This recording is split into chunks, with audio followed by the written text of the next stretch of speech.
Secondly, and probably the safest route through the complexity I'm offering you, is to strengthen the preconditions for a healthy civil society in all three senses, as opposed to pushing predetermined templates or models of what we think it should look like drawn from other contexts. What does that mean? It means attacking all forms of inequality and discrimination. It means giving people the means to be active citizens. It means reforming politics to encourage more participation. It means guaranteeing the independence of associations and the structures of public communication.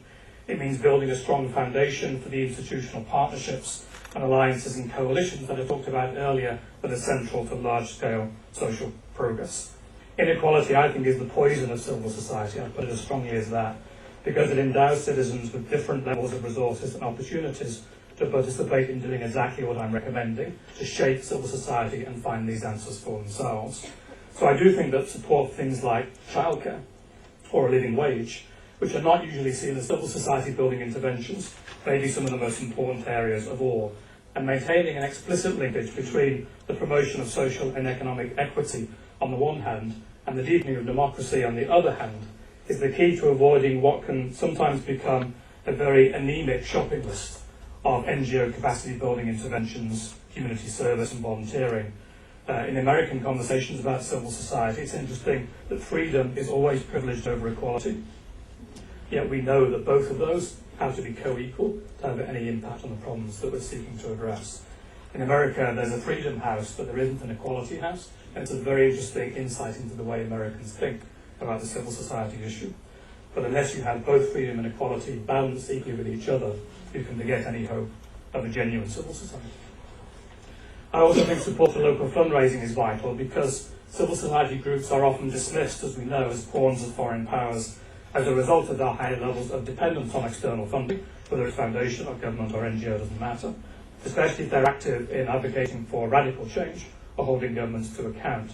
So building their financial independence, meaning a diverse range of revenue streams strongly rooted in the local and national economy, is absolutely critical as a condition for organisational effectiveness over the long term as the best foundation for their legitimacy and credibility.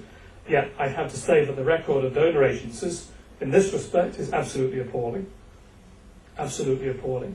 You can look almost in vain for any serious investment by the worldwide donor community in promoting the genuine and long-term financial independence of civil society groups in the global south. The most important, for the reasons I'm talking about, priority for us is the most neglected. It's absolutely stunning. Actually, it's disgraceful. I'll put it as strongly as that. We have the money, but we just don't want to put it in that direction.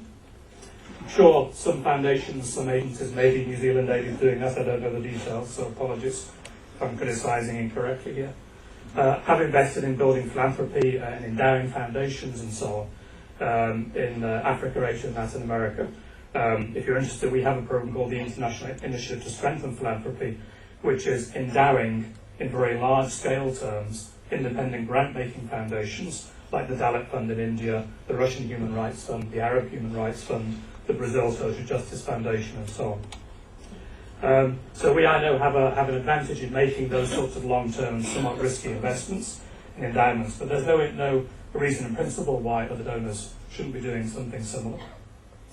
So the point I want to make is by focusing on supporting capacities and relationships rather than on models and templates or projects, we can avoid some of the most problematic consequences of external assistance to democratic governance, because we'll be helping civil societies to shape themselves organically over time, even if the outcomes fail to conform with the vision that we might see as desirable.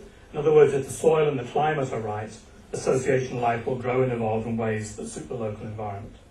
Third, we need to find and support innovations in associational life that encourage citizen action to operate in the service to those good society goals, and not as a substitute for politics or market reform or the demands of democratic state building.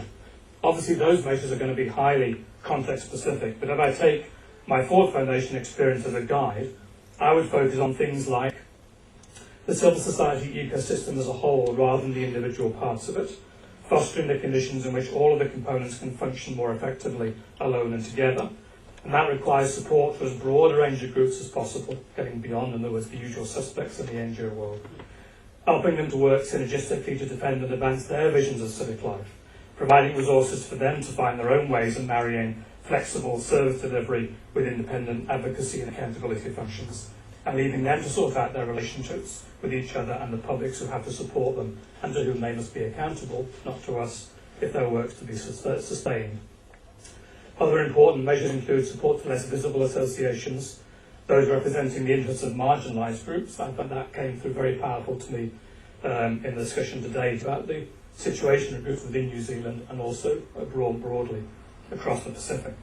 Renewing the pipeline of leadership in order to address the tendency of associations, all of us have this, to develop greater inertia and self-interest over time. Strengthening the connections that link people vertically and horizontally into new relationships and networks for collective action across in-group boundaries, whether in coalitions or alliances, social movements, and so on. All of those measures will increase the influence of less powerful groups on public policy, which is what we want, as well as building new and overlapping norms and accountabilities. And also focus more resources on understanding and strengthening the links between civil and political society that I mentioned earlier, without obviously meddling in partisan politics, which is not something we want to do. So, for example, figuring out the long-term consequences of electing civic leaders into political office. The Lula government in Brazil will be a good, but unfortunately somewhat unsuccessful example of that. Or the impact of what you might call non-party political participation and representation, as practiced now in the local level in India, Indonesia and elsewhere, which I think is very promising, despite its well-known weaknesses. Or the ways in which citizens groups can develop informal links with political parties, but not be co-opted by them, as in the case of MoveOn.org and others in the United States. And my sense is that strengthening these civil political linkages is one of the keys to answering the question I posed earlier about how civil society, democratic governance and the good society goals fit together. And I would direct much more support to public spheres, including a stronger role for watchdog groups, investigative journalism, and the promotion of marginalised voices in public debates.